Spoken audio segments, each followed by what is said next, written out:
Enga mana, enga reo, enga rau rangatira, o me hau e wha, tēnā koutou katoa. Ko Bryony James, tōku ingoa. My name's Bryony James. I'm the provost here at Te Heranga Victoria University of Wellington, and it is my great pleasure to welcome you all here this evening, to welcome Sarah's friends and family, to welcome our distinguished guests, our academic and professional staff colleagues, our students and our wider community, to this, the inaugural lecture of Sarah Ross, Professor of English Literature. Inaugural lectures are one of the great pleasures of working in a university. It's a moment where we can pause and take time to celebrate one of our own achieving the very highest academic rank, and then forcing them to give a lecture like they've never given a lecture before and calling it inaugural. And today we are listening to the inaugural lecture of Sarah Ross, Professor of English Literature. We get to live a little bit vicariously this evening through Sarah's achievements. Sarah began her studies in Christchurch, completing a Bachelor of Arts in English and History before heading off to Oxford University, where she completed a Master's in Research Methods in English and a PhD. More importantly, she met her husband, Andrew, whilst in Oxford, and they initially connected as New Zealand students, as Kiwi students studying abroad. And as Sarah said, it sounds very high-minded, but actually they met at an Australia-New Zealand Society drinks at the only nightclub in Oxford, which is not desperately high-minded at all. More importantly, though, Sarah says that she is very lucky to have pursued her career so far alongside Andrew and their two children, who are here this evening, Millie and Henry. And she would also like to acknowledge her parents, Sue and Campbell Ross, who set her off on this journey. And her academic journey took her from Oxford, then to the University of Warwick for a postdoc, and then home to Aotearoa, to Massey University in the lovely Palmerston North, and finally here to Te Heranga in 2013. Now, currently, Sarah is the head of school for our very pithily named School of English Film, Theatre, Media and Communication and Art History, and you want to watch where you get the Oxford commas in that little lot. And her field of expertise is poetry, Renaissance literature, and in particular, early modern women's writing. Amongst her teaching activity here, she teaches a course on gender and literature, which explores histories of gender and sexuality in literary works. A key focus of hers is to recover marginalised voices and marginalised stories.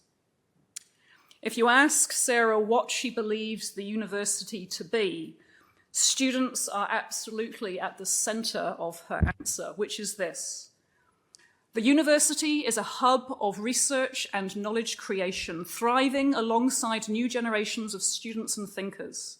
They ask us new questions, keep us flexible and inspire us daily. In return, we offer them guidance, explore ideas, and ask new questions together.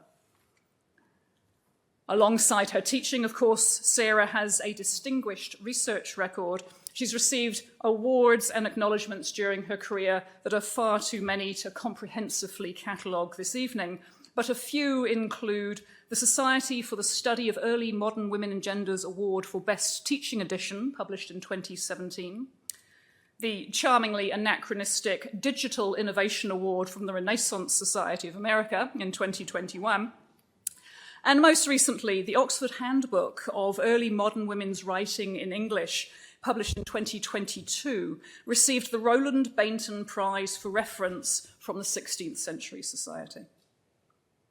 We are blessed this evening that Sarah will share some of her passion for her discipline with us, giving us a sense of what drew her into early modern literature and exploring the ways that it speaks to all of us.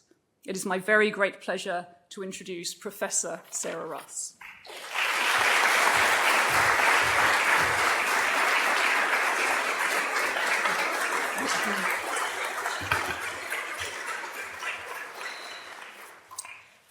Tēnā koutou, tēnā tātou katoa.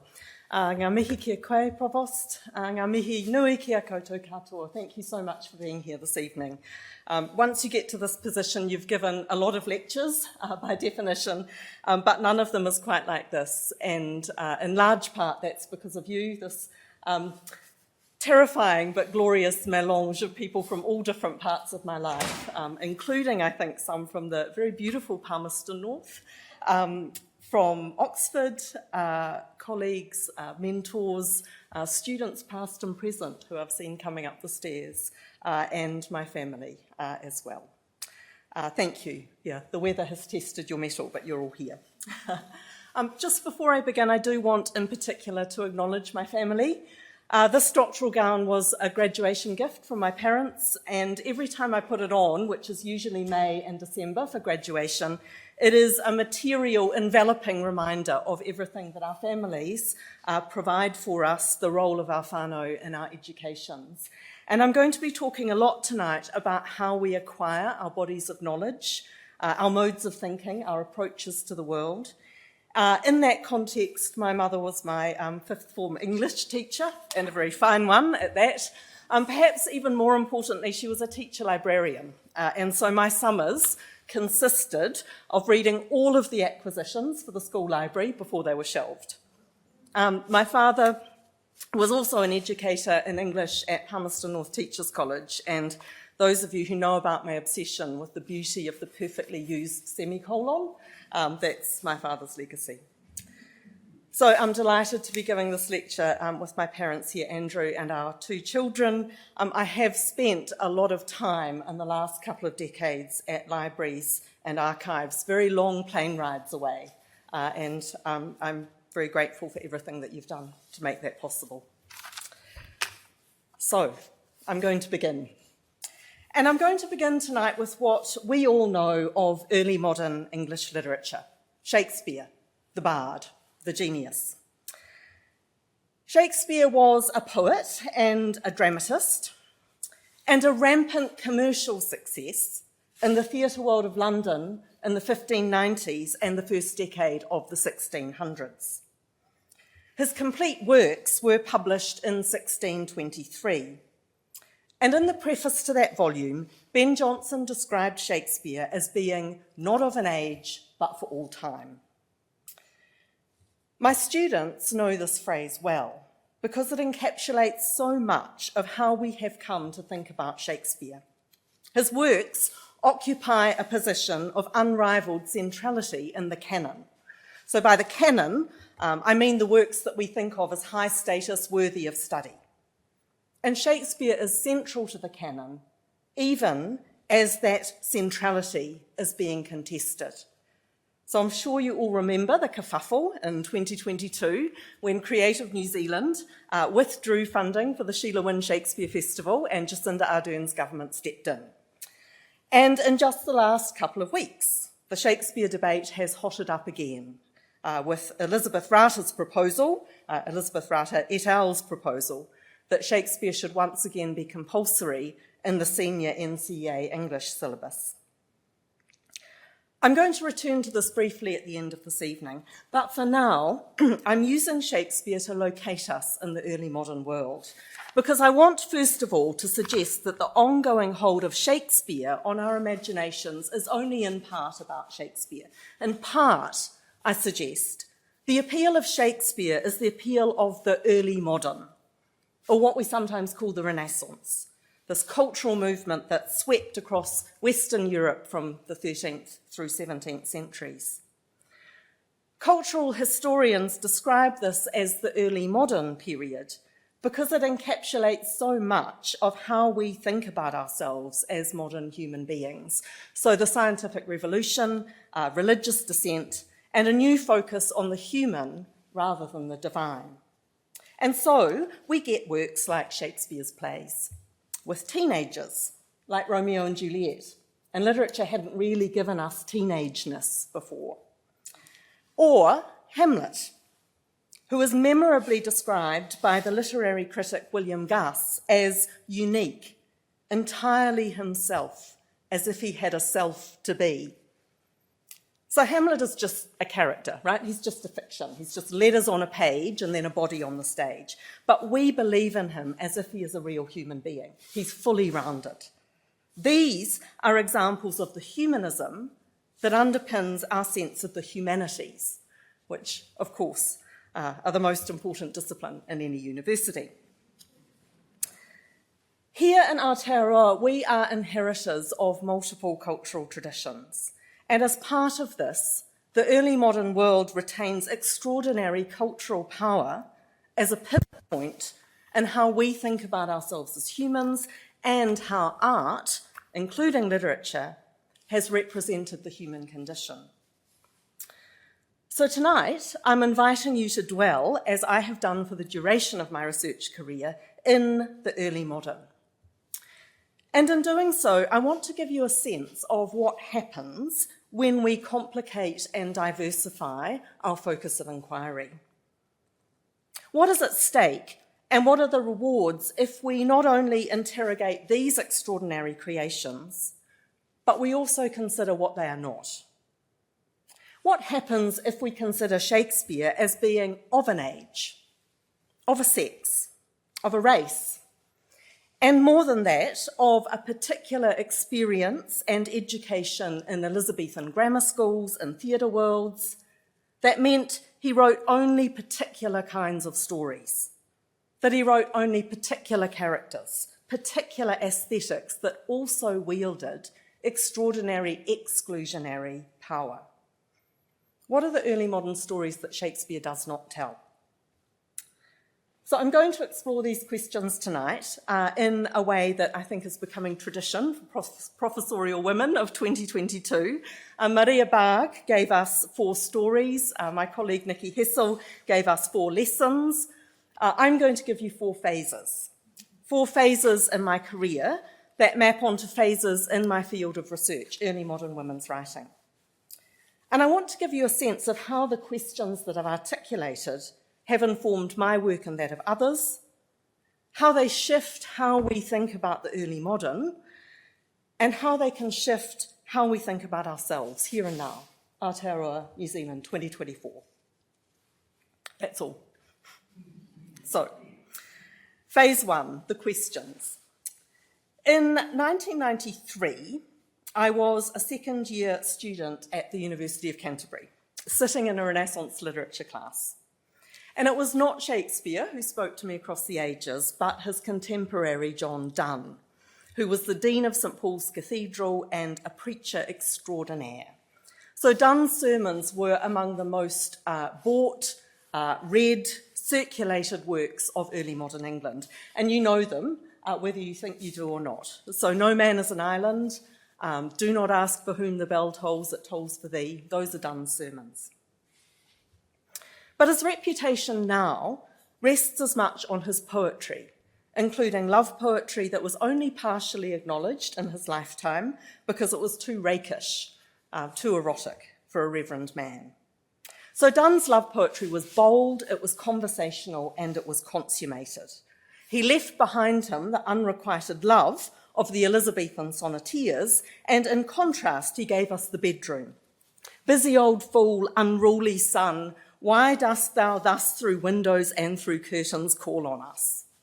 Right? Notice that us. And notice the thou and I and we of another Donne poem, waking with a lover at dawn.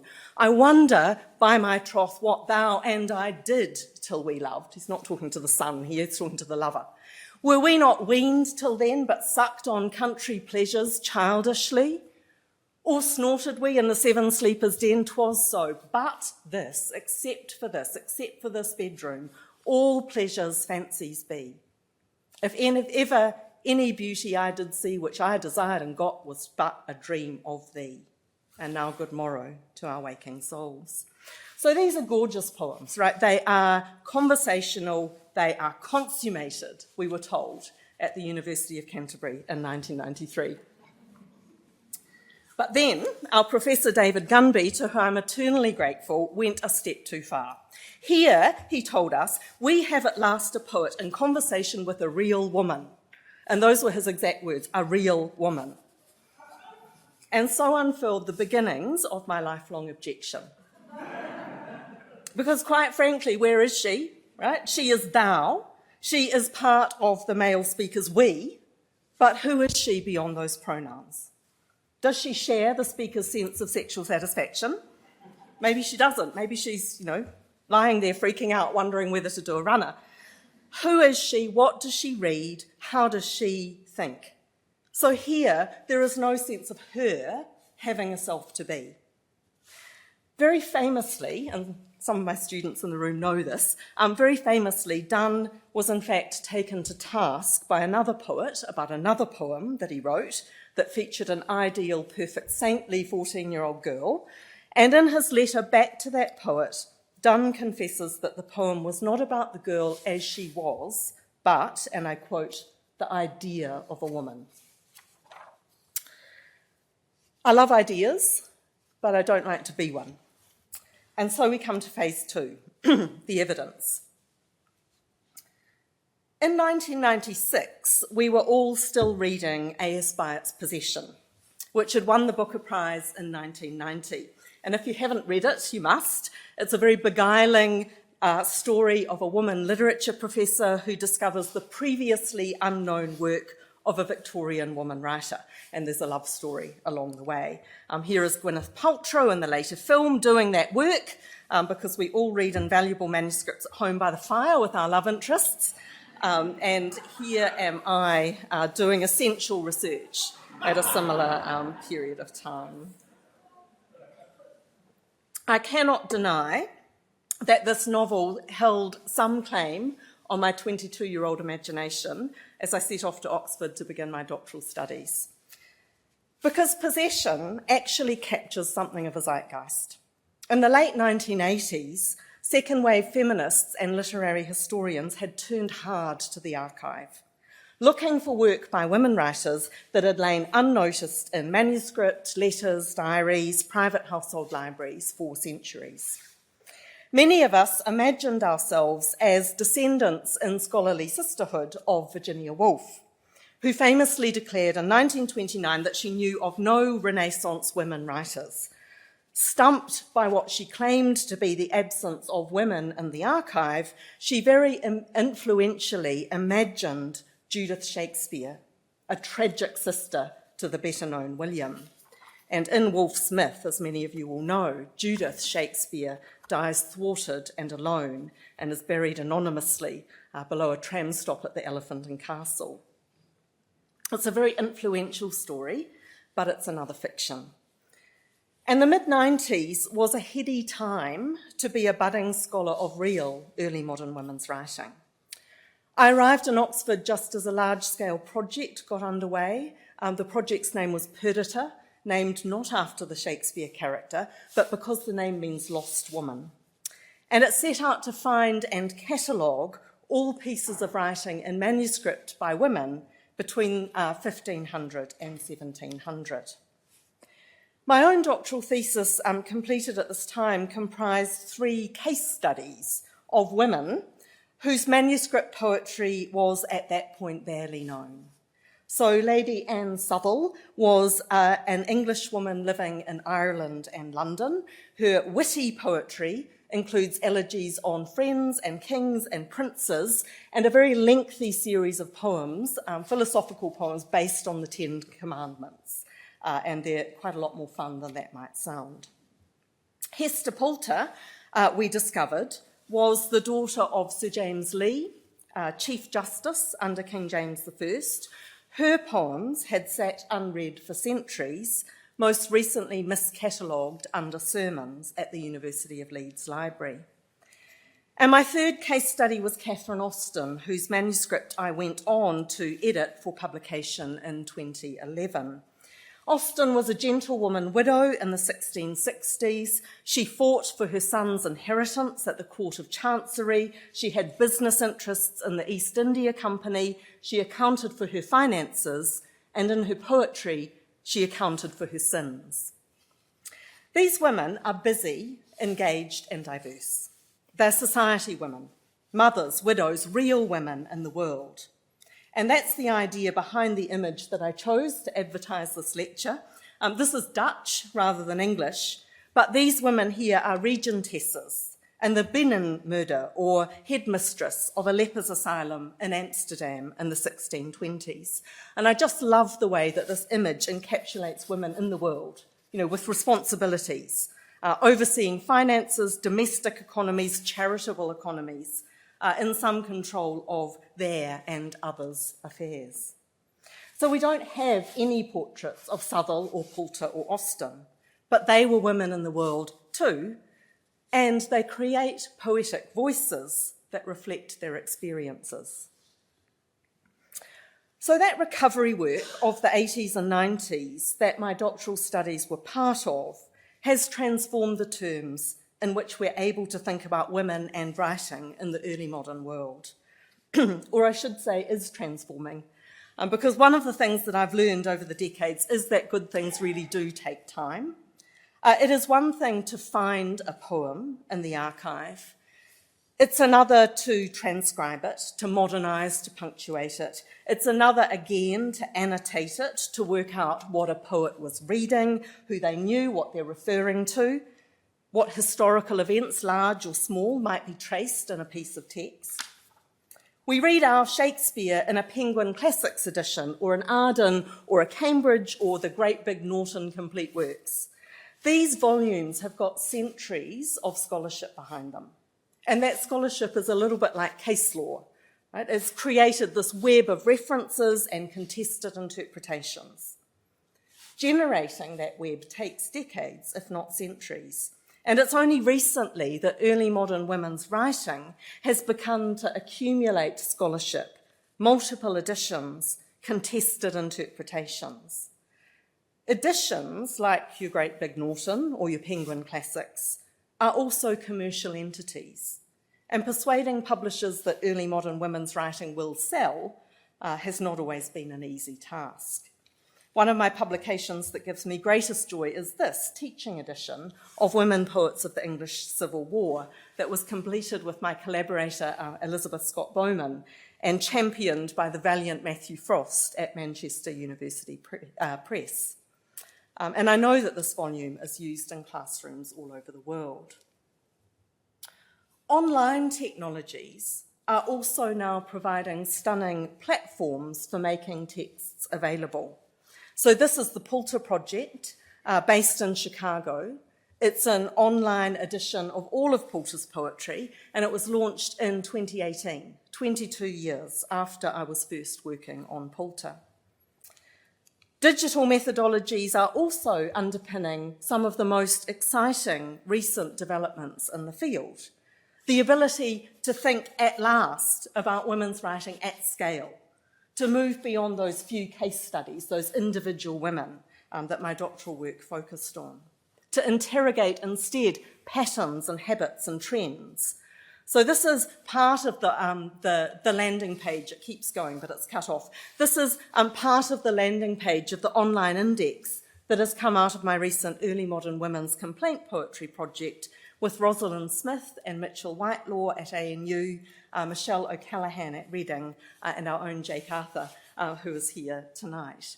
I am going to tell you later tonight what complaint poetry is, but for now, I just want you to look at all of those coloured dots. Everyone represents a poem by a woman, and the colours visualise these poems according to subtypes, so that we can see what sort of complaint poems women wrote. And this stunning visualisation is not mine, but that of my collaborator, Ros Smith, on another project. And she is representing here marginalia, markings by women in their books. So if you write in your books, you might be studied like this in 400 years' time. But she's looking here for patterns of women's reading and annotation. And so we arrive at phase 3. Which I'm calling interpretation. What are the understandings of women and poetry in the early modern world that this cumulative scholarship makes possible? What are the stories that these texts tell? Early modern women poets give us moving maternal elegies like this one. I'm just giving you a fragment. But Phillips grapples here with 7 years, 80 months, twice 40 months of infertility, followed by child loss, and whether or not poetry has the capacity sufficiently to express grief. Tears are my muse, and sorrow all my heart, so piercing groans must be thy elegy. Women give us more grief and anger, at the imprisonment and then execution of King Charles during the English Civil War. So in this fragment, the speaker is the River Thames, personified. She recalls her sacred sovereign's barge riding upon her waters, and she deplores the kingdom's scourges and the city's pride, by which she means the parliamentarians who have imprisoned King Charles and who now travel upon her. Women give us poetry of friendship, like this. Come, my Ardelia, to this bower, where kindly mixing souls a while, let's innocently spend an hour, and at all serious follies smile. Here is no quarrelling for crowns, no fear of changes in our fate, no trembling at the great one's frowns, nor any slavery of state. In such a scorching age as this, whoever would not seek a shade deserve their happiness to miss, as having their own peace betrayed. But we, of one another's mind assured, the boisterous world disdain, with quiet souls and unconfined enjoy what princes wish in vain. This poem is articulated so deliberately through the language of John Donne's love poetry, mingling souls, inter-assurance of the mind, that we must, I think, read it as lesbian before that term exists in English. Women give us science, astrology, and philosophy, and they give us religious poems like this one. Mary Sidney's extraordinary translation of Psalm 22, which will be both deeply familiar to you and utterly new in its exquisite rhythm, rhyme, repetition, and pacing. My God, why hast thou me forsaken? Woe me, from me, why is thy presence taken? So far from seeing mine unhealthful eyes, so far from hearing to my roaring cries. O God, my God, I cry while day appeareth, but God, thy ear my crying never heareth. O God, the night is privy to my plaint, yet to my plaint thou hast no audience lent. Women write a lot of religious poems, not least because girls didn't go to Elizabethan grammar schools or act in the theatre worlds that I mentioned at the opening of this lecture. I think many of you will know this, but some of you may not. Shakespeare's stage was woman-free. Okay, women didn't act on the Shakespearean stage. They didn't act on the commercial stage until after 1660. So all of those women's parts were played by boy actors. And because girls were female, they didn't sit in classrooms practicing translations from Latin and Greek like Shakespeare and his male contemporaries did. They didn't go to universities. They didn't follow the educational syllabus of humanism that underpins the Renaissance as we think of it. So that humanism that I began with, that sense of having a self to be, is something that girls and women learned aslant. Being female meant that they occupied very different positions to boys and men in relation to what we call cultural capital, so the dominant narratives, ways of thinking of their time. If girls were very elite, they might have learned classical languages and literature from tutors in their great country houses. And Mary Sidney, for example, translated from French, Latin, Italian, and possibly Greek and Hebrew. But she was exceptional. And to find out more about what girls and women read, what they learned, we need to look at things like instructional manuals, the books that they owned and wrote in, hence Ros's Marginalia project. Or, for example, we can look to evidence of music lessons that they were given in the home. These are extracts from music books compiled by girls and women in the early 17th century. They're full of tunes and they're full of poems because the worlds of music and poetry fundamentally overlap. So the records and artefacts of girls' and women's cultural acquisition are dispersed, they're fragmentary, and they're intriguing. This kind of ongoing contextual work has gathered considerable momentum in the field because it deepens our web of understanding. It gives us insight into the literary and cultural models that inform women's poetic voices. Because as you've seen, early modern women's poems are not just personal, they're not just straightforwardly autobiographical. They voice the River Thames, they adopt poetic conventions from male love poetry, they write as the biblical King David. Poems are creations, they're fictions, they're works of art. And if I were just looking for the straightforward voices of women in the archive, I would be a historian. As literary historians, we're looking for what sort of literature women wrote, what sort of art they created. What are their literary and cultural models? Is their poetry different from that of Shakespeare and Donne? The answer to that question is a calibrated yes.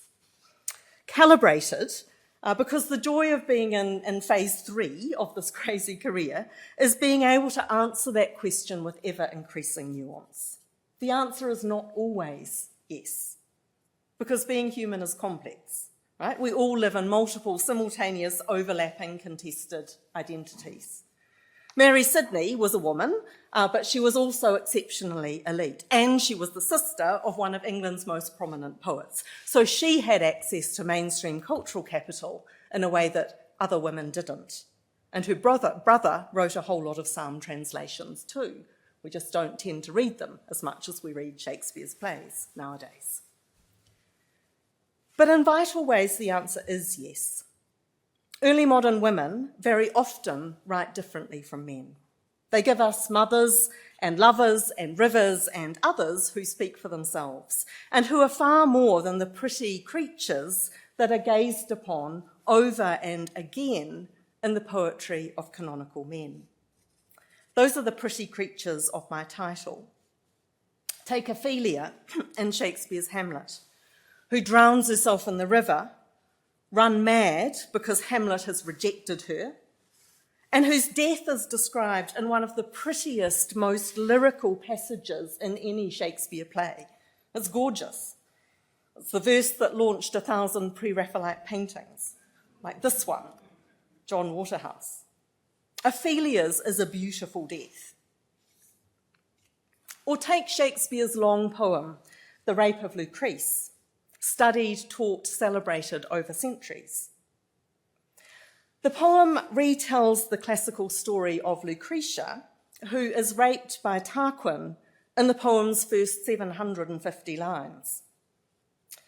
For the next 1,000 lines, we hear Lucrece's pain as she bewails her fate, frantic with grief, desperately seeking any kind of comfort. I alone must sit and pine, she says. And so she does, like many abused, abandoned women in the great texts of the literary canon. Lucrece's pain, like Ophelia's, is exquisite. It is aestheticised. It's made beautiful. And we are invited by the poem to look upon it. This is female complaint poetry. Okay, not whinging and moaning. The extended expression of woe, often in the great literature of the past, voiced by abandoned, abused women who are characters written by men. Here is Lucrece at the centre of Shakespeare's poem. At this point, she is wordless. Her verbal expression of extreme grief is replaced here by tears, and she has been joined by her maid, her waiting woman, who weeps with her. A pretty while these pretty creatures stand, like ivory conduits coral cisterns filling. One justly weeps, the other takes in hand no cause but company of her drops spilling.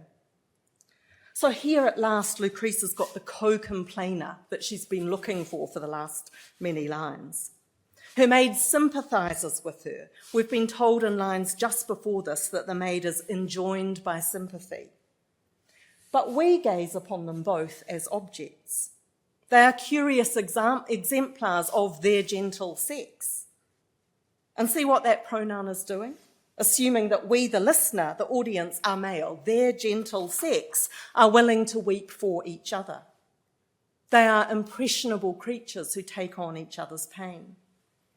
We look on them as if they're an ivory statue, a pretty fountain, a work of tragic art. Now, until our early modern women's complaint poetry project, the accepted wisdom in literary studies was that women writers didn't write complaint poetry. The wisdom was that these sorts of woeful women and their pretty pain was written only by men. But as we've interrogated the recuperated writings of women, we have, of course, discovered that the reality is far more complex. Early modern women do write complaint. There's that whole corpus of woeful, grieving poems written by women that are all those coloured dots on the index that I showed you. And those poems share a lot of features with complaint poetry written by men. But here are a few things that I can tell you. With some rare exceptions, they don't write complaints based on classical stories. After all, they weren't translating or practicing them in the classroom. With one exception in our corpus, Mary, Queen of Scots, they don't write complaint poetry about rape. And that's a difference well worth dwelling on. And when women do write complaint poems, the positioning of the speaker and the assumed audience in relation to the woeful woman is often very different. The constellations of speakers and pronouns that we've seen from Donne to the rape of Lucrece rearrange themselves. Here is the opening of a complaint poem by Hester Poulter, also featuring two young women who are sad together. The cause of their sadness is vague.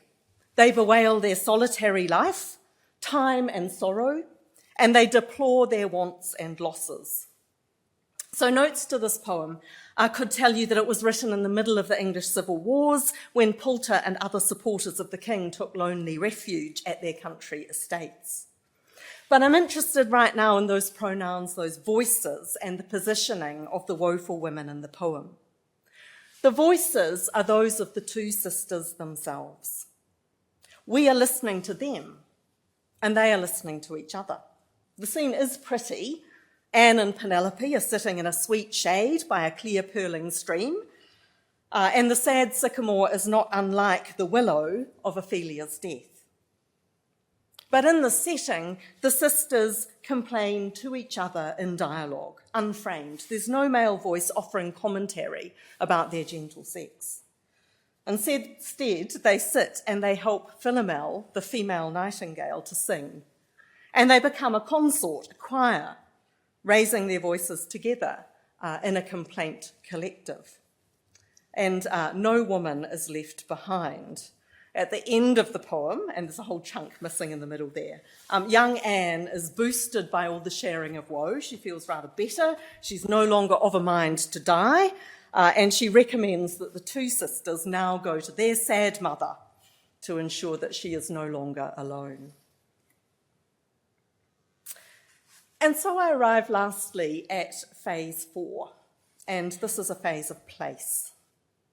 It's about being here in Aotearoa New Zealand in 2024, because I want to spend a little bit of time in conclusion reflecting explicitly on what it means to do this sort of work here, the directions in which I look as a scholar, and how this material enables us to think, to teach, converse, and be, both as global citizens and as citizens and educators here in our own very special and very particular society.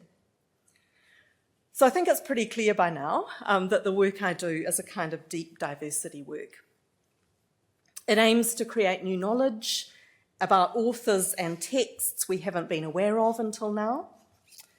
And it also aims to create new knowledge about cultural acquisition, production, aesthetics, what we value as art. But that diversity work looks in at least two directions simultaneously, because early modern women's writing in English looks very different to different audiences in different parts of the world. I want to think about how very often we as humanities scholars here speak both to a global community and to one that is distinctively our own. So to do this, I'm going to share with you, and I hope this doesn't seem strange, but it's too late now. I'm going to share with you two different reviews of my work in recentish years, because these give particular insight into culture wrestling happening far from our shores. When Women Poets of the English Civil War was published in 2018, it was reviewed in the Times Literary Supplement alongside 3 other recent books on early modern women. The reviewer, Diane Purkis, herself did early, important work in the field, at least 15 years ahead of me. And her frustration at a lack of traction on mainstream literary studies in the UK is absolutely palpable. Women writers of the early modern period have been introduced and reintroduced and introduced again as if the mainstream early modernists were deaf or very forgetful elderly uncles. The diligent specialists in early modern women's writing keep finding new ways to frame their introductions in the hope that this time something might stick. Here are 4 more books making fresh attempts to be heard. Purkis goes on to explore some of the poems that we include in the anthology, and then she concludes with more bleakness. These gems came from the editor's careful reading of hitherto unprinted manuscripts. Women Poets of the English Civil War is scrupulously scholarly in the ancillary materials it offers, optimistically directed at the general public. With even more optimism, they suggest that their anthology could be used alongside a mainstream anthology of early modern poetry. I sincerely hope their optimism is justified. So obviously, when you see optimism 3 times in a paragraph, you know that the reviewer doesn't share your outlook. And as I'm sure you can imagine, we took objection to being called diligent and scrupulous and careful. And I trust you all know those are words that you must not use in references for young women. But I understand Purkis's cynicism. That's why I've put it here. I understand her cynicism. I recognise its causes. Because she's based at a university, Oxford, in a society, England, where the cultural centrality of Shakespeare et al. Is not for a minute contested. I am optimistic, and that optimism is bolstered and justified every day because I work here in a context where women writers and Māori writers and others are in our classrooms from the first trimester of the first year.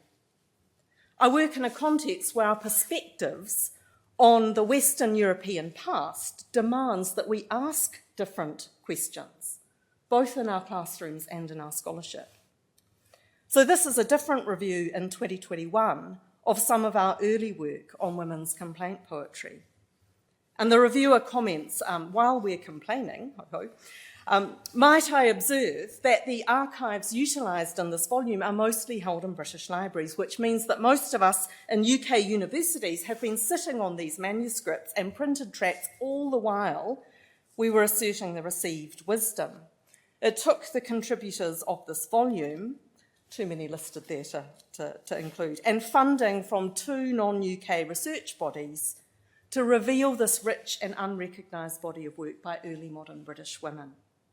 So that's a shout out to the Marsden Fund and to the Australian Research Council. And I'll leave you to read the reviewer's reflections there on digital methodologies and geographical dispersal. So the work that we do here on the European past, and not just myself, is vital on the global stage. We have something unique to add. And that's not about margins talking to centres, it's about breaking down that binary. It's about having the intellectual spaciousness and, yes, optimism to ask different questions, to conceive of access to cultural resources in different terms, and always to contest assumptions about what constitutes centrality. Here in Aotearoa, I don't believe we need or want to throw away Shakespeare et al. Altogether. I'm not convinced that Shakespeare needs to be compulsory in schools, but the popularity and the vitality of the Sheila Wynne Festival is testament to the ongoing delight and challenge and complexity and, yes, relevance that our young people find in those plays. Over 4,000 school students a year participate in that festival, and that's a really amazing engagement with a vital thread of our cultural past. But I derive optimism every day from the sorts of questions that we ask here. I look, for example, to our newly started doctoral student, Austin Haynes, who's up there, who is looking, among other things, at translations of Shakespeare in the Māori schoolroom in Te Aotearoa College in the 1880s. What does cultural capital and acquisition mean in that context? I looked to Nicola Hyland and Lucas Neal's brilliant 300-level theatre production just a few weeks ago of Afraben's play The Rover. So they took a play by a woman from the 1680s and they made it mean here, quite spectacularly, even though they did have to rewrite the ending a little. And I'm in awe of the inspiring scholarship of my colleague Nikki Hessel, whose work on British romantic poets pushes us beyond Wordsworth Keats et al. Into Indigenous translations, Indigenous uses of British romantic poetry, and now into the poetics of treaty making. So in this context, in our context, early modern English women writers can feel quite unradical. Right? They're old, they're white, they're quite elite, and they're very culturally foreign. How diverse are we actually talking? But in our context, early modern women's writing, the history of its recovery, its methodologies, its theorisation, provides one model for why and how we put and keep putting pressure on assumptions about centrality. In our context, the canon, Shakespeare, exists only in tension with that which has conventionally been excluded and that which it has overridden. And that's an incredibly productive tension. It makes us read different writers, and it makes us read Shakespeare differently. Early modern women's writing is a field in its own right, and it is one that sits alongside and engages with others. So pre-modern critical race studies that looks for Black lives in the English archives. Let's go beyond Othello. Saidiya Hartman on the silence of the archives to the voices of slaves traded across the Atlantic, and work that seeks queer and trans voices in the art of the past. And it sits alongside our own particular cultural work of elevating Māori and Pacifica literary forms and modes and exploring those as vital parts of our cultural traditions. So it's time to finish, but as I hope you can see, there's plenty of work yet to do. We could quote Lin-Manuel Miranda's Hamilton: "It matters who lives, who dies, who tells our story." But more than that, it matters whose stories we look for in the art of the past, because we are all products of different cultural experiences and values, and the art we celebrate, the aesthetics we value, are the product of particular ages, races, sexes, genders, social, cultural, educational experiences. A more nuanced version of the humanist past gives us a richer sense of ourselves. It helps us to turn down the voices of those in power and pay attention to those who are less heard. It helps us to understand better humanity and the multiple ways in which humans have told stories about themselves and the worlds that they live in. Tēnā koutou, tēnā koutou, tēnā tātou katoa.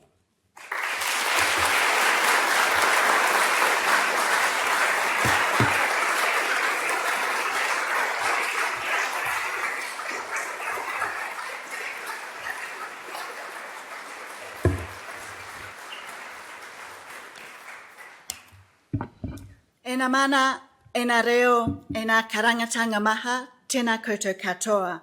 Nā mihi nui ki a koutou, kua te mai nei I tēnei pō, ki te whakarongo, ki te koho ahorangi, ki ahorangi Sarah Ross. Ko Sarah Leggett, toku ingoa, ko aho te amo o te wāhanga Aronui. Good evening, everyone. I'm Professor Sarah Leggett. I'm the Dean of the Faculty of Humanities and Social Sciences, Te Wāhanga Aronui. And it's my privilege this evening to offer the vote of thanks on behalf of us all to Sarah Ross for her inaugural lecture as Professor of English Literature at Te Herenga Waka, Victoria University of Wellington. Professor Sarah Ross is recognised nationally and internationally as a world-leading scholar of Renaissance and early modern women's writing. And her inaugural lecture this evening has indisputably confirmed that this high reputation is thoroughly deserved. In her lecture, Sarah has provided a space to focus on the world of early modern England, the world of William Shakespeare and John Donne, of course, but also the world of those whose stories and voices were not heard due to the exclusionary power of prevailing aesthetics, in particular, the voices of early modern woman poets. In her lecture, Sarah has taken us on a fascinating journey through 4 phases of a highly successful career, from early questions of where is she, who is she, to the important recovery work of the evidence phase, to the scholarly interpretations of the literary creations women of this period produced, the stories they chose to tell, through to a reflection on place, on what it means to do this work here in Aotearoa New Zealand, and to contest assumptions about what constitutes cultural centrality. Sarah's work reflects the very best of humanities research. It brings together painstaking archival work that uncovers little-known or long-lost material with detailed and careful scholarship informed by a rich knowledge and understanding of 17th century literature, politics, and religion, and a deep commitment to creating new knowledge about authors and texts, and more broadly, about questions of cultural acquisition and production. The scholarship that Sarah has produced in her career to date has without doubt played a key role in challenging accepted wisdom in the field of early modern literature.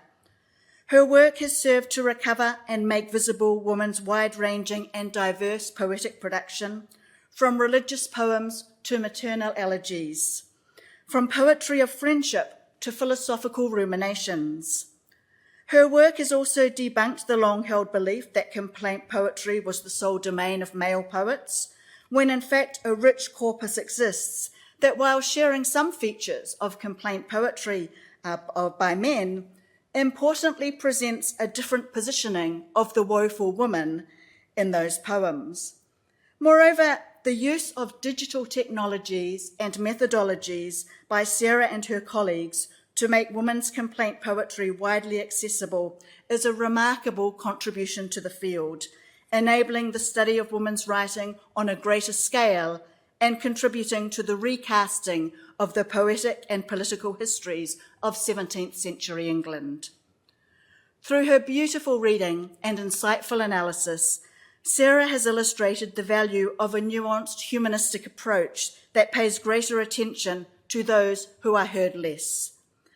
But that aside, what Sarah has also given us this evening is a moment to inhabit and absorb some powerful poetry, read and discussed very eloquently by a world-renowned expert.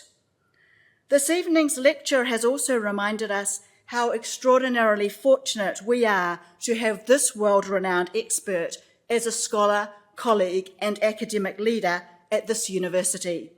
Professor Sarah Ross is an outstanding member of our faculty and university communities, who is a role model for women academics within and beyond her discipline. She sets an inspiring standard. It's now my pleasure to invite everyone to stay and join us for refreshments through in the Hunter Common Room. But before we adjourn there, please join me in again thanking Professor Sarah Ross for an excellent inaugural lecture. Ngā mihi nui ki a koe, Sarah.